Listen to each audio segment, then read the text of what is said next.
हरे कृष्णा. श्री ईशोपनिषद मंत्र 2 ह्याचं आज आपण वाचन करणार आहोत. श्रील प्रभुपादांनी यावर भाषांतर आणि तात्पर्य लिहिलं आहे. तेही समजून घेण्याचा आपण प्रयत्न करणार आहोत. कुर्वन्नेवेह कर्माणि जिजीविषेत् शतं समः एवं त्वयि नान्यथेतोऽस्ति न कर्म लिप्यते नरे. भाषांतर. जर मनुष्य अशा प्रकारे सतत कार्य करीत राहिला तर त्याने शेकडो वर्षे जगण्याची इच्छा केली तरी हरकत नाही, कारण अशा प्रकारचे कर्म त्याला कर्मबंधनामध्ये अडकवू शकत नाही, अन्यथा इतर कोणताही पर्याय नाही. तर मंत्र 1 मध्ये सांगितलंय ईशावास्यम तत्व सांगितलेलं आहे. त्यामध्ये सांगितलं आहे की सर्व गोष्टींचे मालक भगवंत आहेत, भगवंत नियंत्रक आहेत, हे आपण जाणलं पाहिजे. आणि माझ्यासाठी वेगळा भाग ठेवलेला आहे, तो मी भगवंतांना अर्पण करून स्वीकारला पाहिजे. तर असं जेव्हा मनुष्य अशा भावनेने जेव्हा कार्य करत राहतो तेव्हा तो शेकडो वर्ष जगण्याची त्याने जरी इच्छा केली तरी काही हरकत नाही, कारण अशा रीतीने जेव्हा केलेले कर्म आहे ते त्याला कर्मबंधनात अडकवत नाही, अन्यथा इतर कोणताही पर्याय नाही. तर अशा तऱ्हेने श्लोक क्रमांक 1 मध्ये कसं भगवंतांची अपेक्षा काय आहे, कशा रीतीने मनुष्याने कार्य करावं हे सांगितलेलं आहे. दुसरा हा मंत्र आहे तो सांगतो की असं कार्य केल्याने कर्मबंधन लागत नाही. आणि तिसऱ्या श्लोकामध्ये सांगितलंय की असं जर पहिल्या श्लोकात जे उपदेश दिले त्यानुसार जर वागला नाही तो तर कसं काय परिणाम होणार आहे ते सांगितलेलं आहे. तर आपण हे थोडंसं भाषांतरावर चर्चा करूया थोडा वेळ, की हा जो कर्म सिद्धांत आहे, कर्म करणं आहे, तर आपण थोडं कर्म सिद्धांत जाणून घेऊया.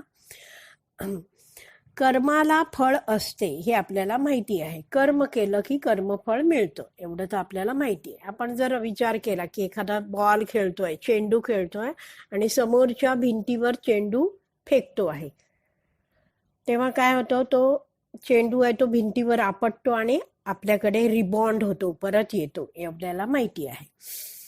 तर पण जर ज्या भिंतीजवळ कोणी उभा आहे आणि त्यांनी हा मी फेकलेला बॉल पकडला तर तो चेंडू परत येत नाही. तसंच जेव्हा आपण भगवंतांसाठी कर्म करतो तेव्हा भगवंतांकडे इतकी शक्ती आहे की ते कर्म आहे आपण केलेलं ते कर्म भगवंत शुद्ध करतात आणि मग त्या कर्माचं कर्मफळ आपल्याला भोगावं लागत नाही. त्यामुळे काय सांगितलं आहे, भगवंतांसाठी कर्म केलं पाहिजे. पुढे कसं आपण ही कन्सेप्ट समजू शकतो आणखीन, की समजा मी काही गव्हाचे दाणे पेरले जमिनीमध्ये, तर काय होतं, अनेक रोपं येतात आणि मला अनेक दाणे मिळतात.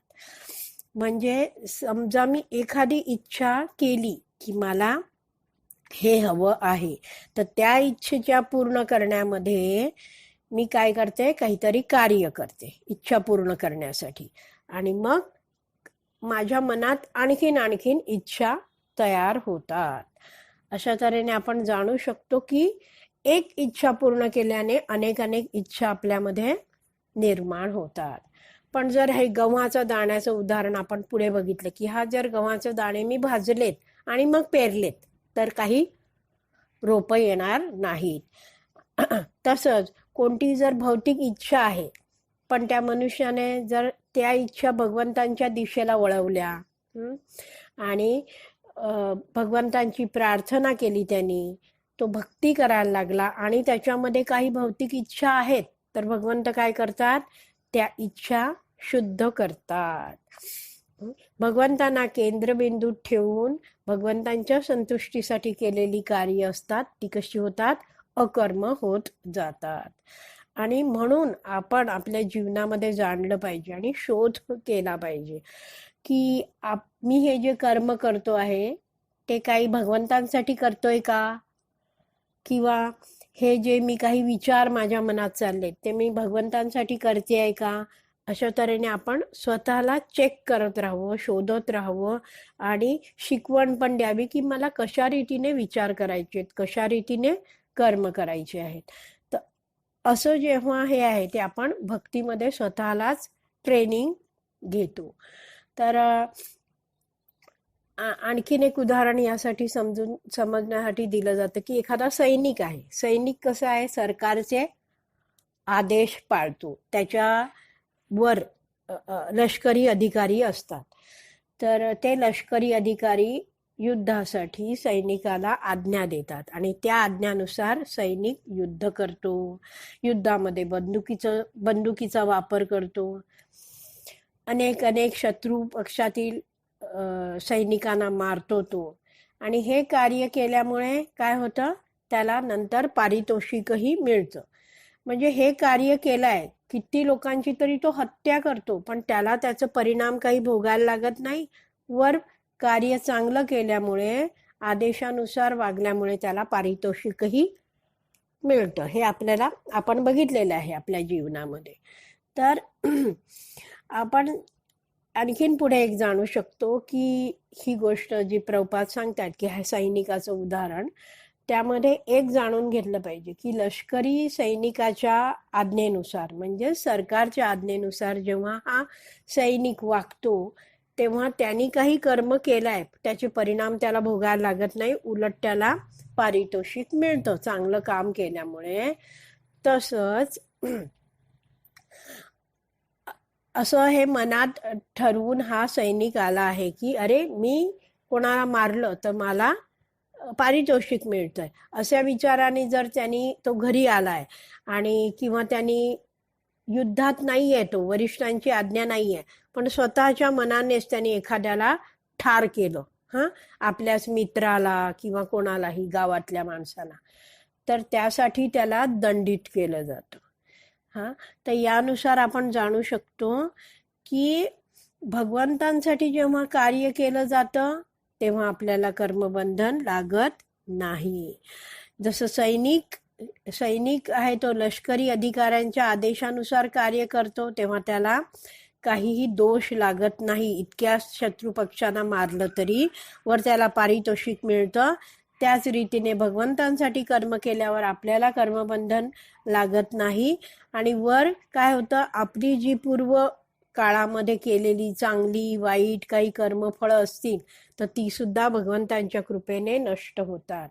तर अशा तऱ्हेने भक्ती केल्याने फायदा होतो. भगवंतांना केंद्रबिंदूत ठेवल्याने, कार्य केल्याने आपल्याला बराच फायदा होतो.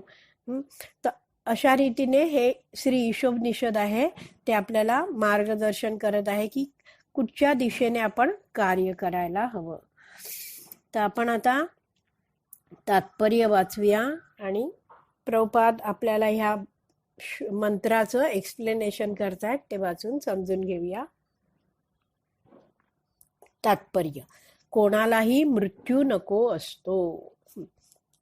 आपण सगळे जीव आहोत. जीव कसे आहेत? जीवामध्ये गुण कोणते आहेत? सच्चित आनंद. जीव हा शाश्वत आहे, ज्ञानमय आहे आणि आनंदमय आहे. त्यामुळे जीव या तिन्हीचा शोध सतत घेत असतो. आपण उदाहरणाने बघू शकतो की कायम असं शाश्वत राहायला जीवाला आवडतं. जसं तो राहण्यासाठी घर पण भाड्याचं असेल तर तो अपेक्षा ठेवतो की अरे मला माझं स्वतःचं छोटं का होईना स्वतःचं घर हवं, मला चांगली कायम राहणारी अशी सरकारी नोकरी मिळाली तर खूप चांगलं आहे, माझे नातेसंबंध आहेत ते एकदम कायम टिकावे. अशा तऱ्हेने काय आहे, हा जो जीव आहे त्याला सगळं शाश्वत कायम राहणारं हवं असतं. त्यामुळे त्याला मृत्यू नको असतो असं इथे प्रभुपाद आपल्याला समजावून सांगतायत. प्रत्येक जण शक्य होईल तितके जगण्याची धडपड करतो. ही प्रवृत्ती केवळ व्यक्तिगत स्तरावरच नव्हे तर सामाजिक, सामुदायिक आणि राष्ट्रीय स्तरावर सुद्धा दिसून येते. तर अशा तऱ्हेने हे जे प्रत्येक मनुष्य इच्छा करतो की मला कायम राहायचं आहे, आणि त्यांचे तो जर समाज असेल तर त्याला वाटतं की हा माझा समाज माझ्याबरोबर कायम राहावा, आम्ही हे सगळे समुदाय आहोत तर ते आम्ही एकत्र कायम राहावं, आमचं राष्ट्र कायम राहावं. अशा तऱ्हेने हे जे धडपड आहे सगळं टिकवून ठेवण्याची, तो काय आहे, गुण आहे त्या आत्म्याचा. सर्व प्रकारच्या जीवांमध्ये जगण्याकरिता कठीण संघर्ष चालू असतो. त्या सर्व प्रकारचे जीव, आता आपण 3 प्रकारचे जीव बघूया. एक तर वनस्पती बघूया, दुसरा हरिण बघूया एक प्राणी, आणि तिसरा प्राणी सिंह बघूया. तर जे गवत आहे ते पण जीव आहे, त्यामुळे त्या गवताना रोपांनाही इच्छा आहे की आम्ही जगावं, हरणालाही इच्छा आहे की मी जगावं, सिंहालाही इच्छा आहे की मी जगावं, बरोबर. पण एक काय आहे, गवतावर हरण म्हणजे गवत हे हरणाचं खाद्य आहे आणि हरिण हे सिंहाचं खाद्य आहे.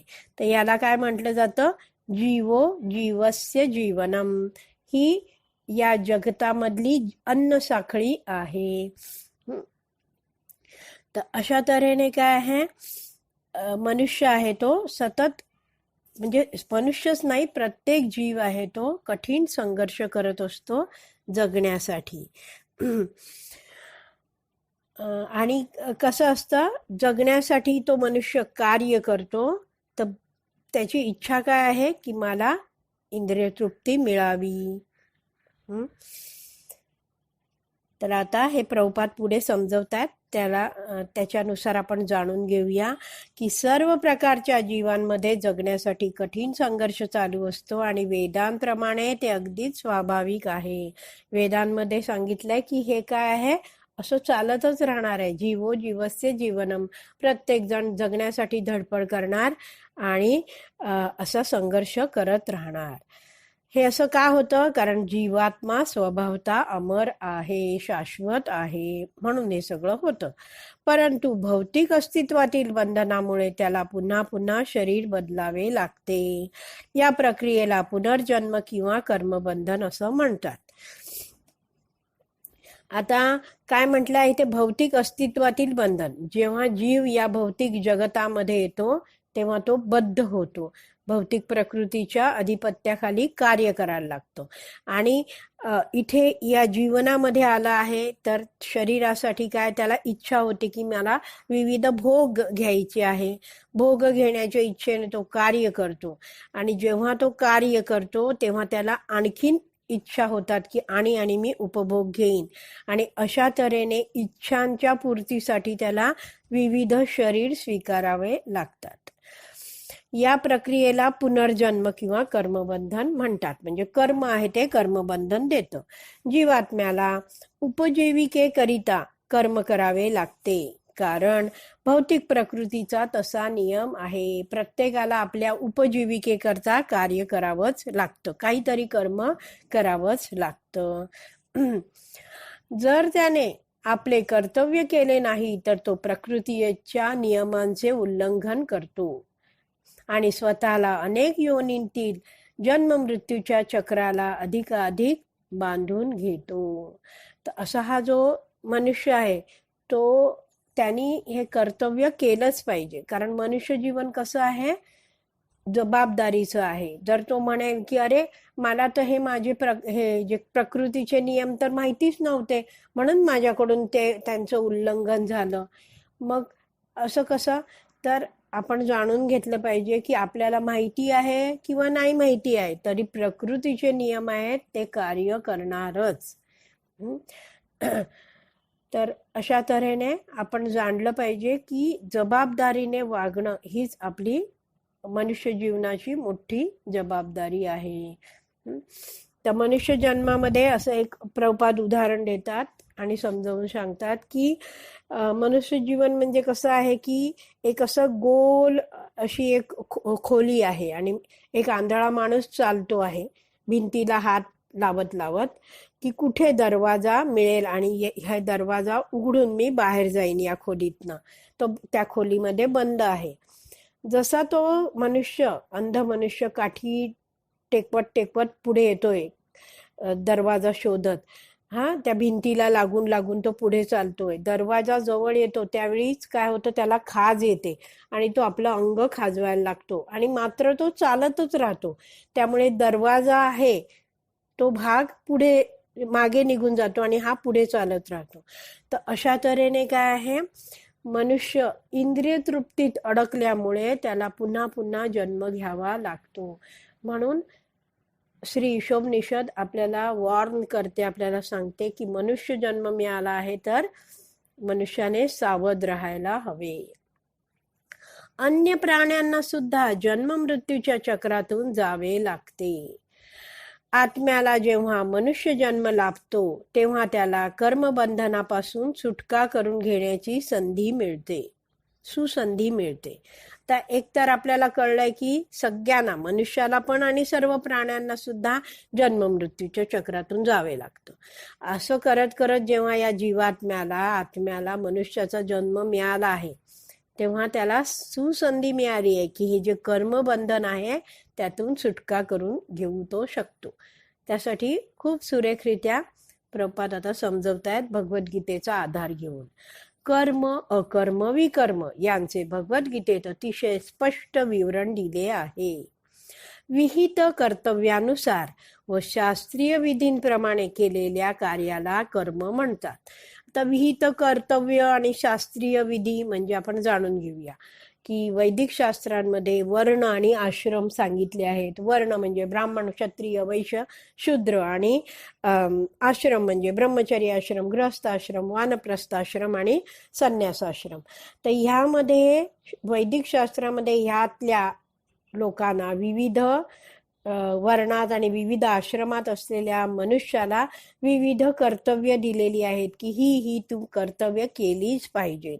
तर त्यानुसार जेव्हा मनुष्य शास्त्रात सांगितलेत आणि त्याची विहित कर्तव्य सांगितलीत त्यानुसार जर तो कर्म करतो आहे तर त्याला कर्म म्हणतात. जन्म मृत्यूच्या चक्रातून मुक्त करणाऱ्या कार्याला अकर्म म्हणतात. आपल्या स्वातंत्र्याचा दुरुपयोग करून केलेल्या कार्याला, ज्यामुळे अधम योनीत जन्म घ्यावा लागतो, अशा कार्याला विकर्म म्हणतात. आता विकर्म म्हणजे जाणून घेऊया की मनुष्याला काय आहे, फ्री विल, स्वातंत्र्य दिलेलं असतं थोडं. तर त्या स्वातंत्र्याचा त्यांनी दुरुपयोग केला आहे. वैदिक शास्त्रामध्ये सांगितलंय त्यानुसार तो वागत नाहीये, त्याच्या विरुद्ध वागतो आहे आणि अशा कर्मामुळे त्याला वाईट म्हणजे वाईट फळ मिळतं आणि त्यामुळे वाईट कर्म केल्यामुळे अधम योनीमध्ये त्याला जन्म घ्यायला लागतो. तर अशी जी कार्य आहेत जी त्यांना विकर्म म्हणतात. आणि ही जी अकर्म आहेत त्याबद्दल आपण जाणून घेऊया की जन्म मृत्यूच्या चक्रातून मुक्त करणारं कार्य म्हणजे अकर्म आहे. तर एक आपल्या लक्षात आलंय की कर्मामुळेच कर्मबंधन येतं, एवढं कळलंय. तर आपल्याला एक प्रभुपाद दुसऱ्या एका ठिकाणी तात्पर्यामध्ये एक्सप्लेन केलेलं आहे प्रभुपादांनी की जसं दुधाने पोट बिघडलं असेल तर दह्याने ठीक होतं. दही कसलं बनलंय, दुधाचंच बनलंय. तसंच जे कर्म आपल्याला या जन्मामध्ये बांधतं तेच कर्म जर आपण भगवंतांना केंद्रबिंदू ठेवून केलं, भगवंतांच्या संतुष्टीसाठी केलं तर आपल्याला कर्मबंधन लागत नाही. हे जे भगवंतांसाठी केलेले जाते कर्म ते आध्यात्मिक कर्म आहे, ते मुक्त करणारं असतं. कर्मबंधनातनं त्याला मुक्त करतं. आपल्या जीवनामध्ये आपण अनेक आधी चांगली काही कर्म केलेली असतात, अनेक वाईट पण कर्म केलेली असतात. पण जेव्हा हा मनुष्य भगवंतांची भक्ती सुरू करतो, वरिष्ठ आचार्यांचं अधिकृत गुरुशिष्य परंपरेतील आचार्यांचं मार्गदर्शन घेऊन भगवंतांना केंद्रस्थानी ठेवून भगवंतांच्या संतुष्टीसाठी कार्य करायला लागतं, तेव्हा त्याला कर्मबंधन लागत नाही. तर अशा तऱ्हेने हे अकर्म आपण कन्सेप्ट समजून घेतली आहे. पुढे आपण वाचूया. एक ओळ राहिली. बुद्धिमान व्यक्ती वरील 3 कर्मांपैकी जन्म मृत्यूच्या चक्रातून मुक्त करणारे कर्म पसंत करतात. आता प्रभुपाद म्हणतायत जे बुद्धिवान आहेत ते वरची कर्म ही आपण वाचली आता, त्याच्यापैकी जे कर्म जन्म मृत्यूच्या चक्रातनं मुक्त करणार आहे त्याची ते पसंती करतात. हा जो बुद्धिमान माणूस आहे तो जाणतोच की मनुष्य आहे, मला मनुष्य जन्म मिळाला आहे आणि प्रत्येक जीव आहे तो काहीतरी कार्य करणारच, कारण कर्म केल्याशिवाय मनुष्य राहू शकत नाही. जसं भगवद्गीतेत 3.5 मध्ये भगवंत म्हणतात, नाही कश्चित क्षणमपि, जे माणूस कर्म केल्याशिवाय राहू शकत नाही तो काहीतरी कर्म करतच राहणार. मग कर्म करायचीच आहेत, मग अकर्म करावी असं बुद्धिमान माणूस जाणतो आणि तीच कर्म करतो. साधारण लोक इह म्हणजे या लोकामध्ये, आपण आता आहोत त्या लोकामध्ये, आणि किंवा स्वर्ग लोकात प्रतिष्ठेसाठी अथवा उच्चस्तरीय जीवन जगण्यासाठी पुण्यकर्मे करतात. साधारणतः आपण बघतो की लोकांचं कर्म करण्यामागे उद्देश काय आहे की मी चांगलं कर्म करेन जेणेकरून मला या जन्मामध्ये सगळे लोक वाहवा करतील, प्रतिष्ठा मिळेल मला, आणि पुण्य मी गोळा करेन जेणेकरून त्या पुण्याच्या मुळे मला स्वर्ग लोकात उच्चस्तरीय जीवन उपभोगायला मिळेल. तर अशा दृष्टीने लोक पुण्यकर्म करत असतात. परंतु त्यांच्याहून बुद्धिमान लोक पूर्णपणे कर्मफलांपासून मुक्त होऊ पाहतात. पण कर्मींपेक्षाही जे बुद्धिवान आहेत, जे जाणतात की मला कर्मफळाच्या बंधनात आता अडकायचंच नाहीये, तर ते मग कर्मफलापासून मुक्त होऊ पाहतात. पुढे प्रभुपाद समजवतात, पाप तसेच पुण्य दोन्हीही समान रूपात भौतिक क्लेशात बांधतात. खूप महत्वाचं वाक्य इथे सांगतायत प्रभुपाद, आपण नीट समजून घेऊया. पाप तसेच पुण्य दोन्हीही समान रूपामध्ये भौतिक क्लेशांना बांधतात याची निश्चिती असल्यामुळे ते म्हणजे कोण, हे जे बुद्धिवान मनुष्य आहेत ते पाप पुण्यांच्या फलांपासून मुक्त करणाऱ्या कार्यांच्या शोधात असतात. या मुक्तिप्रदात्या कार्याचे वर्णन श्री ईशोपनिषदात सापडते. जे बुद्धिमान लोक आहेत ते शोधतात की अशी कार्य मला हवीत की जे मला पाप आणि पुण्य कर्माच्या फळाच्या, पाप फळ आणि पुण्य फळ यांमधून मुक्त करणारी कार्य करायची आहे. तर त्याला मार्गदर्शन या श्री ईशोपनिषद मध्ये मिळतं आहे. तर आपण हे जाणून घेऊया काय ते. तर चांगलं कार्य करा, कर्म करा किंवा वाईट कर्म करा, दोन्हीही कर्मफळ बांधतात. का? कारण की प्रत्येक कर्म आहे ते कर्मफळ देतं. चांगलं केलं तर चांगलं भोगायला यायला लागतं, आणि वाईट काही कार्य केलं तर त्याचं वाईट जे कर्मफळ आहे तेही भोगायला यावं लागतं. म्हणजे शरीर हे त्यासाठी धारण करायलाच लागतं. त्यामुळे श्री ईशोपनिषदचं मार्गदर्शन घेऊन कसं या कर्मबंधनातून मुक्त व्हावं हे बुद्धिमान माणूस शोधतो आणि त्याला हे ज्ञान यात सापडतं.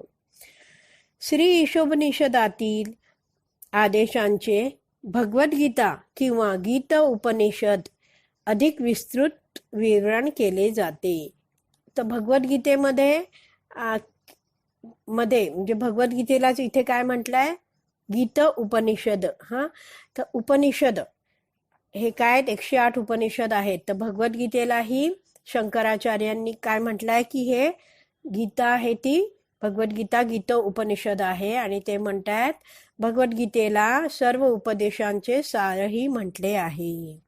शंकराचार्यांनी एक श्लोक लिहिला आहे, सर्व उपनिषद गाओ दुग्धा गोपाल नंदन पार्थोवत्स सुधीर भोक्ता दुग्धम गीतामृतम महत.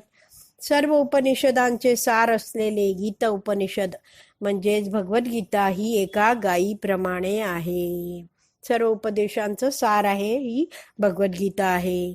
गोपाल दूध काढणारे आहेत भगवान श्रीकृष्ण आहेत. अर्जुन हा वासराप्रमाणे आहे, आणि भगवंतानी जे दूध काढलं आहे ते काय आहे, ते कोण पित आहेत, विद्वान जन आणि शुद्ध भक्त. ते भगवद्गीतेचं अमृततुल्य दूध प्राशन करीत आहेत.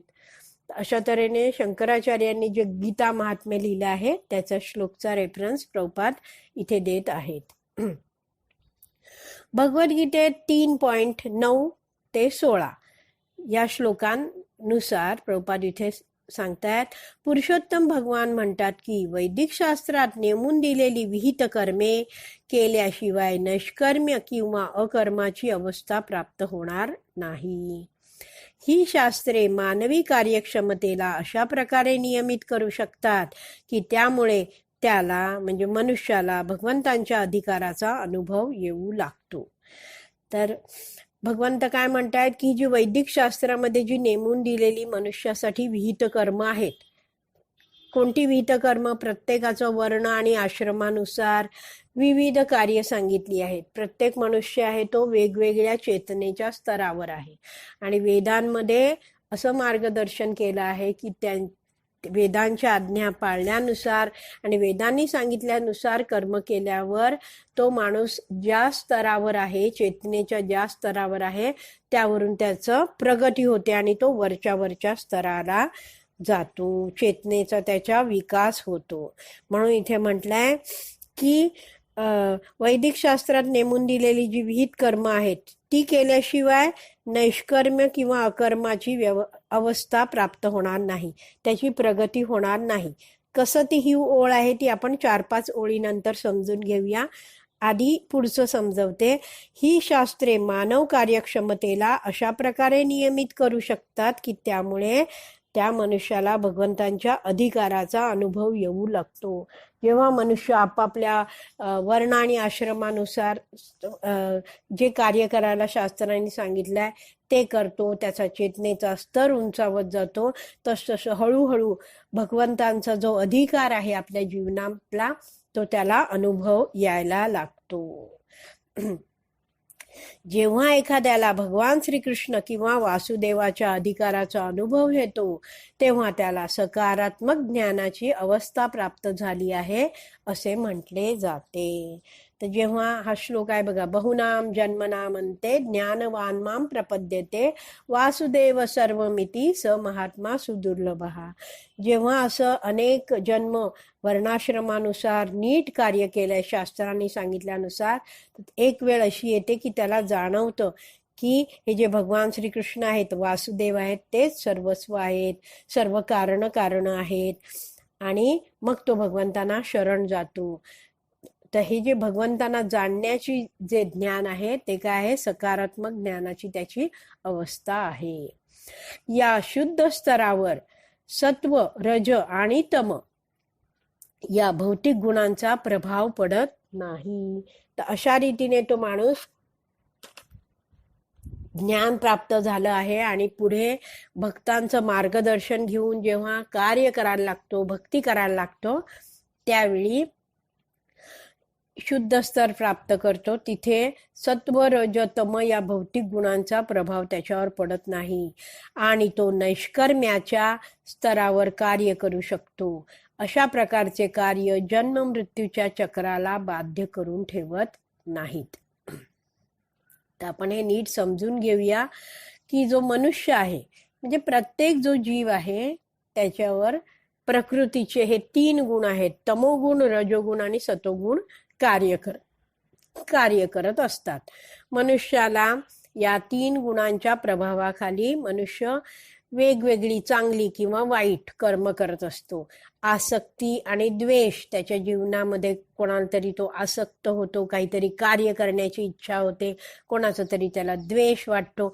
अशा रीतीने काय तो जीवनामध्ये विविध कार्यासाठी विविध कार्य करत असतो, कधी चांगली कधी वाईट, आणि सगळी तो या 3 गुणांच्या प्रभावाखाली करत असतो.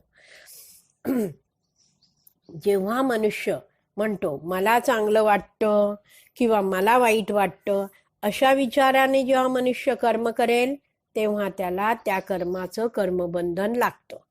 पण जेव्हा तो म्हणतो माणूस की मला चांगलं किंवा वाईट काहीही वाटू दे, पण आता मला ज्ञान झालेलं आहे की भगवंतच सर्व काही आहेत, सर्व कारण आहेत, भगवंत माझे स्रोत आहेत, मी त्यांचा अंश आहे, त्यांची सेवा करणं हे माझं कर्तव्य आहे, असं तेव्हा जो जाणतो आणि तो म्हणतो की मला भगवंतांसाठी भगवंतांच्या आज्ञानुसार कर्म करायचं आहे, त्यावेळी त्यांनी केलेलं जे कर्म आहे ते त्या मनुष्याला कर्मबंधनात अडकवत नाही. कारण आता काय तो जाणतो आहे की भगवंत माझे स्वामी आहेत, मी त्यांच्यासाठीच कर्म करेन आणि मग मला कर्मबंधन लागणार नाही.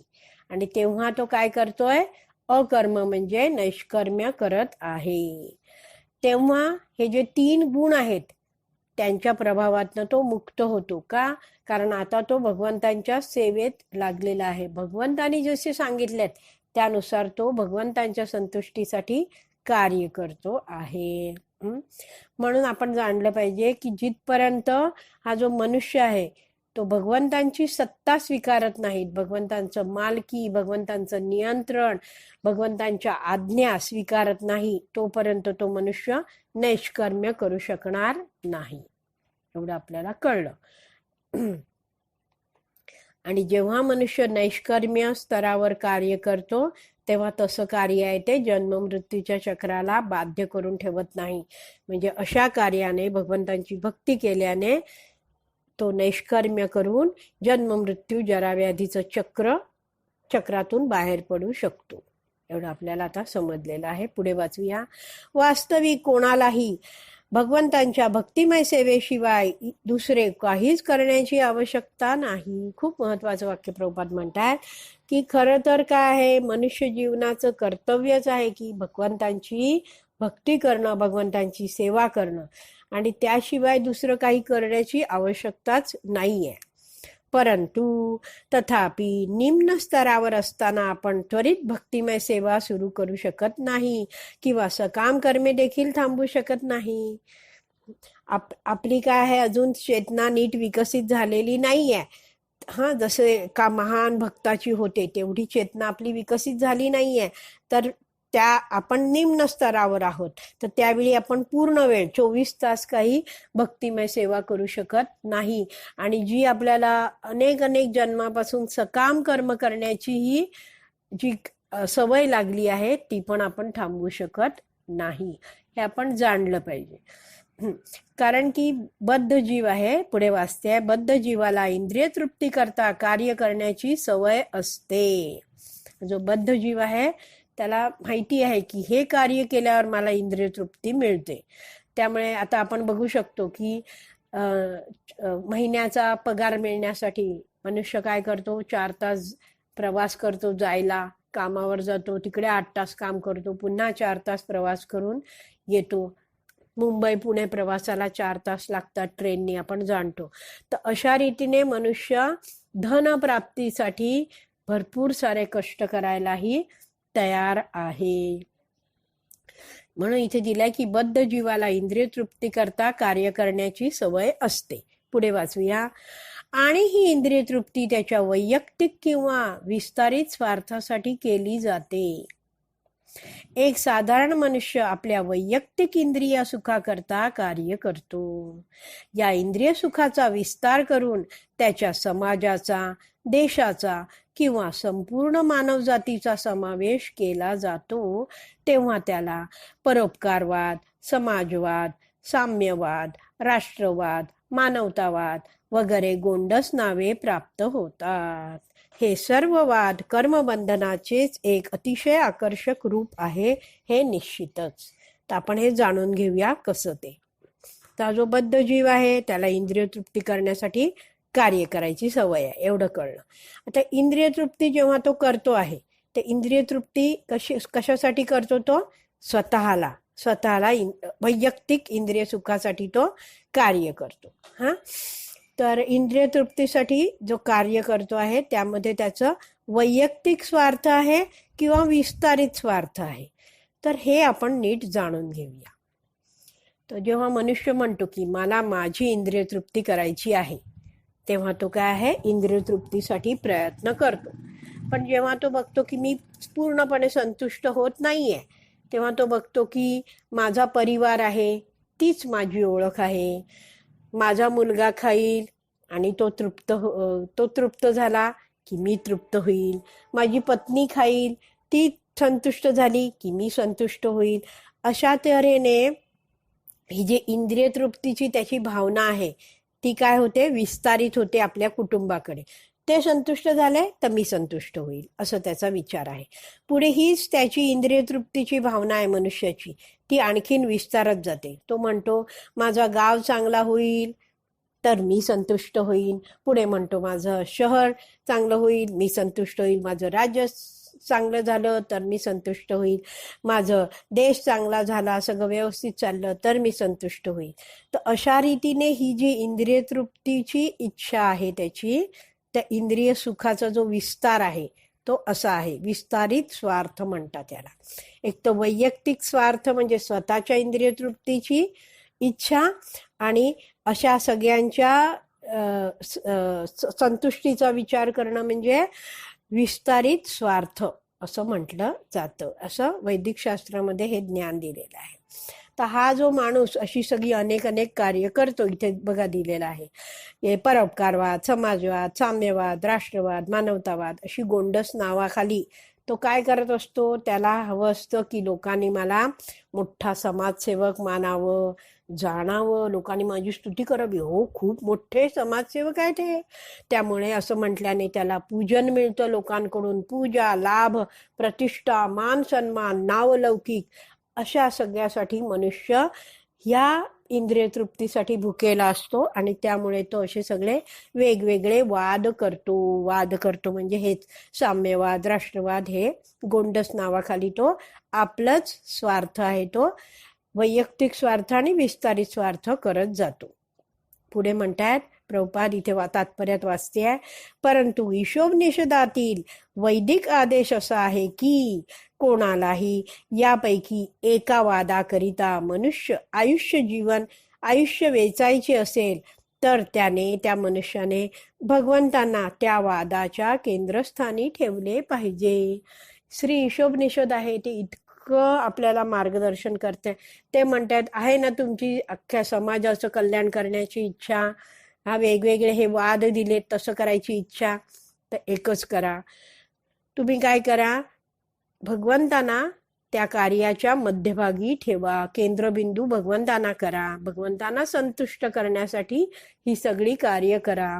समाजाचं कल्याण करू इच्छित आहेत तर जाणा की हे सगळे जे आहेत जीव ते भगवंतांचे अंश आहेत, मी पण भगवंतांचा अंश आहे, मला आता त्यांना मदत करायची आहे.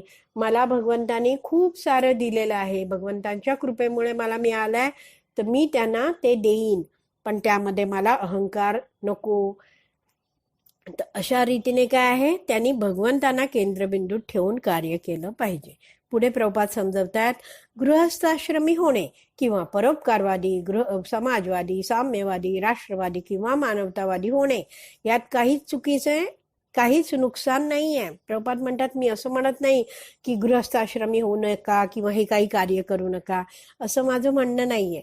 फक्त एकच अट आहे की ईशावास्य किंवा भगवंतांना केंद्रस्थानी ठेवून त्याने आपले कर्तव्य पार पाडले पाहिजे. तर म्हणजेच काय, तो काही दान देतो आहे तर तो काय काही खाणं वाटतोय तर त्याने खाणं न वाटता काय, अन्न न वाटता काय केलं पाहिजे, भगवंतांना ते भोग दाखवून, नैवेद्य दाखवून मग प्रसाद वाटला पाहिजे. तर अशा रीतीने हा जो माणूस आहे त्यांनी जाणलं पाहिजे की जी मी इतरांना मदत करतो आहे ती भगवंतांच्या कृपेने करतो आहे. मग त्याला कोणताच अहंकार येणार नाही आणि त्याला कोणतीही अपेक्षाही राहणार नाही की मला एवढं चांगलं कार्य केलं तर लोकांनी टाळ्या वाजवाव्यात, मान द्यावा, काही नाही. तो भगवंतांच्या संतुष्टीसाठी इतरांची सेवा करेल, भगवंतांना सगळं अर्पण करून. तर पुढे वाचूया. भगवद्गीतेत 2.40 मध्ये सांगितले आहे. आता 2.40 नेहाभिक्रमणाशोस्ती हा श्लोक सांगतात प्रभुपाद की भगवत केंद्रित कार्य इतकी महत्वाची आहेत की अशी थोडीशी कार्य देखील आपल्याला भयंकर संकटातून वाचवू शकतात. 84 लक्ष योनीत जन्म मृत्यूच्या चक्रात पुन्हा पडणे हे सर्वात मोठे संकट आहे. तर हा श्लोक सांगतो आहे की भगवंतांची भक्ती अगदी थोडीशी जरी केली, भक्तीत थोडीशी जरी सेवा केली आहे तरीही ती भक्तीचा प्रभाव प्रचंड मोठा आहे. ती आपल्याला भयंकर संकटातून वाचवू शकतात. जर या जन्मी भक्ती पूर्ण झाली नाही, समजा एखाद्याची 10% भक्ती झाली आहे आणि तो मरण पावला, तर हे जी भक्ती आहे ती पुढच्या जन्मी तो 11व्या टक्क्यापासून पुढे सुरू करतो. पुढे म्हटलंय की यदा कदाचित तो पडला, म्हणजे काय, जो मनुष्य आहे, मनुष्य जन्म मिळाला आहे, मनुष्य जन्मामध्येच तो जन्म मृत्यू जरा व्याधीच्या चक्रातून बाहेर पडू शकतो. परंतु त्यांनी काही भक्तीची भय कार्य केली नाहीत आणि त्यांनी मनुष्य जीवन फुकट घालवलं आणि तो पुन्हा जन्म मृत्यूच्या चक्रामध्ये 84 लक्ष योनीमध्ये जन्म घ्यायला लागला. तर पुढे म्हटलंय की आणि होतं काय, मग मानव जन्मापासून मिळालेल्या आध्यात्मिकतेपासून विनमुख झाला. म्हणजे एवढा मानव जन्म आत्ताच मिळाला होता, पण त्याच्यात त्यांनी काही उपयोग केला नाही, आध्यात्मिकता काही स्वीकारली नाही, त्याला पाठ फिरवली, विनमुख झाला आणि आता काय झालाय, तो पुन्हा जन्म मृत्यूच्या चक्रात पडला आहे. तर त्याला अत्यंत दुर्दैवी समजलं पाहिजे.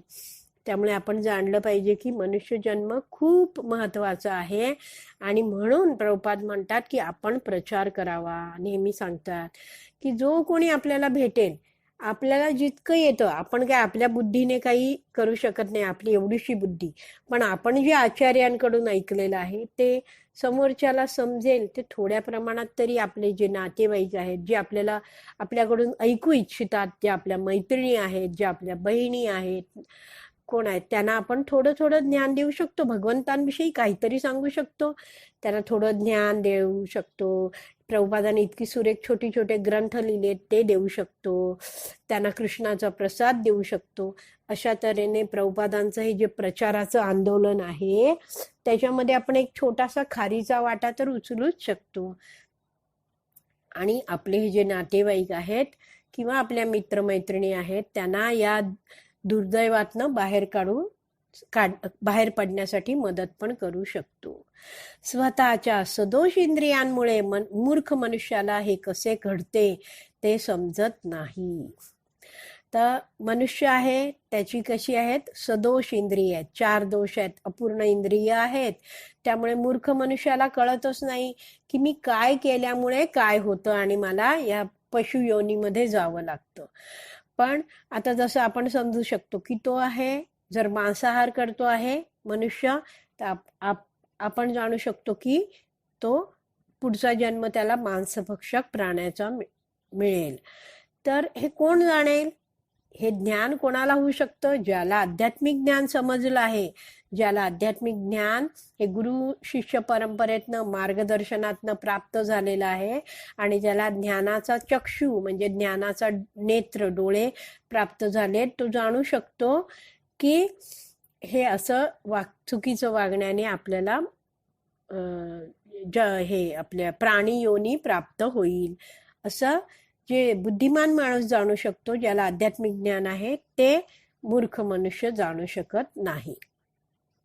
म्हणून ईशोपनिषदाचा आपल्याला असा सल्ला आहे की ईशावास्य भावनेत, ईशावास्य भावना म्हणजे सर्व गोष्टींचे स्वामी भगवंत आहेत, भगवंतांच्या नियंत्रणाखाली सगळं आहे, माझ्यासाठी वेगळा वाटा भगवंताने काढून ठेवला आहे, तो भगवंतांना अर्पण करून मी भगवंतांच्या सेवेमध्ये वापरेन. तर अशी ही जी आहे त्याला म्हणतात ईशावास्य भावना. तर या भावनेमध्ये आपण आपली शक्ती खर्च करायला हवी. या भावनेत कार्यरत राहिल्यावर आपल्याला भरपूर जगावेसे वाटेल. जेव्हा आपण ईशावास्य भावनेत जगतो तेव्हा कोणतंच नवीन कर्म करत नाही आणि तसं केलं नाही, कर्मबंधन लागणार नसेल तर मग भरपूर जगू शकतो माणूस. अन्यथा दीर्घायुष्याचा काहीच लाभ नाही. अन्यथा जर मी भगवंतांसाठी काही कार्य करत नाहीये, माझ्याच इंद्रिय तृप्तीसाठी करतोय आणि जर मी खूप काळ जगले तर काय होणार आहे, मला कितीतरी कर्मबंधनं लागणार, माझ्या अनेक इच्छांमुळे मला अनेक परत जन्म शरीर स्वीकारायला लागणार. अशा रीतीने मी जन्म मृत्यूच्या चक्रात तर अडकूनच पडणार. तर पुढे प्रभुपाद पुढच्या 4-5 ओळी आहेत त्या प्रभुपादांनी श्रीमद भागवतमचा 2.3.18 या श्लोकावरून दिल्या आहेत. शुकदेव गोस्वामी या 2.3.18 या श्लोकामध्ये म्हणता आहेत. हा श्लोक मी तुम्हाला वाचून दाखवते, खूपच सुंदर श्लोक आहे. तरवहा किं न जीवन्ति भस्त्रा किं न श्वसन्त्युत न खादन्ति न मेहन्ति किं ग्रामे पशवो परे.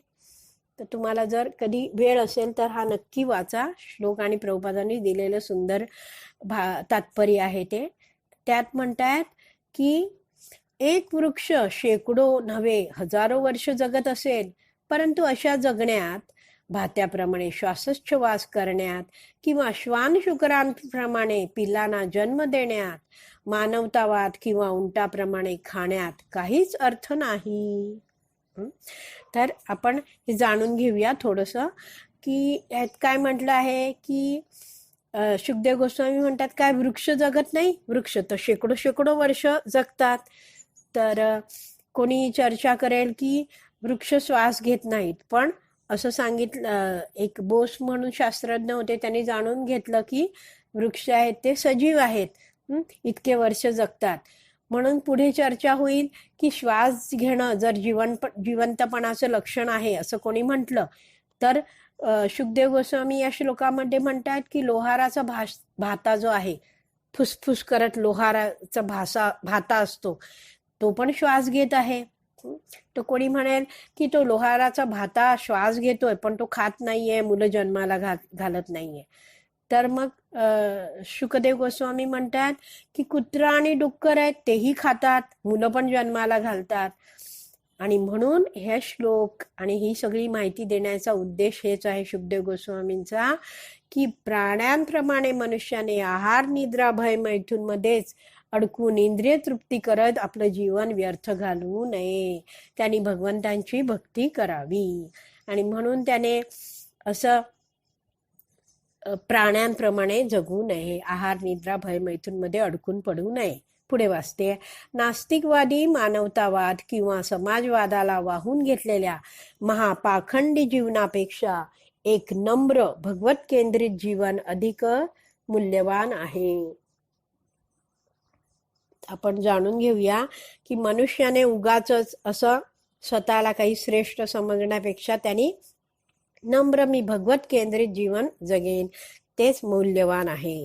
तर मनुष्याने जाणायचं की मी भगवंतांचा दास आहे, मी भगवंतांची सेवा करणं हेच माझ्या जीवनाचं एकमात्र कर्तव्य आहे आणि हे केलं तरच मी संतुष्ट राहू शकेन. हे जे नास्तिकवादी मानवतावादी समाजवादी आहेत, जे महापाखंडी म्हटलंय जीवन, तर त्याचं काय आहे, त्यातनं मी जाणू शकते की मी भक्ती करते किंवा कोणतंही कार्य करते तर त्यात मला शो ऑफ करायचा नाहीये, म्हणजे अवडंबर देखावा करायचा नाहीये, कारण ते कसं आहे अयोग्य आहे. मनुष्य जेव्हा धर्माचं पालन करतो तर त्याच्या मागे बरेचदा उल्लेख काय विचार काय असतो, उद्देश काय असतो की लोकांनी मला धार्मिक मानावं. पण जेव्हा माणूस असं स्वतःच्या अहंकारात राहतो, स्वतःची वाहवा मिळवण्याच्या प्रयत्नात तो भगवंतांना आपल्या जीवनातनं मायनस करून टाकतो, नाकारून टाकतो, तेव्हा तो जी काही समाजसेवा करतो, विविध वाद आपण बघितले, राष्ट्रवाद समाजवाद हे सगळं करतो, त्यावेळी त्याचं ध्येय काय असतं की लोकांनी माझं पूजन करावं, म्हणजे तो भगवंतांच्या ठिकाणी स्वतःला ठेवायचा प्रयत्न करत असतो. म्हणून त्याला पाखंडी जीवन म्हटलं आहे. त्याचं ध्येय काय आहे, मला लोकांनी महान म्हणावं. ही वागणूक कशी आहे, महापाखंडी जीवनासारखी आहे. पुढे वाचूया. श्री ईशोपनिषदाच्या भावनेत केला जाणारा परोपकार ही एक प्रकारचा कर्मयोग होतो. कर्मयोग म्हणजे काय आहे, भगवंतांना आपल्या कर्माचं फळ देणं. तर श्री ईशोपनिषदाच्या भावनेमध्ये भगवंतांनी ईशोपनिषदच्या पहिल्या श्लोकात सांगितल्यानुसार जेव्हा माणूस कार्य करतो आणि परोपकार करतो आणि त्या कर्माचं फळ भगवंतांना देतो तर ते काय आहे, कर्मयोग आहे. भगवद्गीतेत 18.5 ते 9 मध्ये सांगितलंय अशा कार्यांची शिफारस करण्यात आली आहे, कारण अशाने व्यक्तीचे जन्म मृत्यूच्या चक्रात अडकण्याच्या धोक्यांपासून संरक्षण होते. अशी भगवत केंद्रित कार्ये जरी अपूर्ण राहिली तरी मनुष्याकरता ती चांगलीच असतात, कारण त्याला पुढच्या जन्मी मनुष्य जीवनाची हमी मिळत असते. अशा प्रकारे त्याला मुक्तिपथावर अग्रेसर होण्याची आणखीन एक सुसंधी मिळते. तर हे जे कार्य केलं जातं विविध प्रकारे, आपण समजूया की कोणीतरी परोपकार करत आहे, तर एक म्हणेल की मी देतोय, तर हा मी, ह्याच्यात अहंकार येतो, तर हे चुकीचं आहे. दुसरा म्हणतोय की मला हे भगवंतानी दिलंय आणि मी ते इतरांना देतो आहे, तर ह्याला म्हटलं जातं कर्मयोग.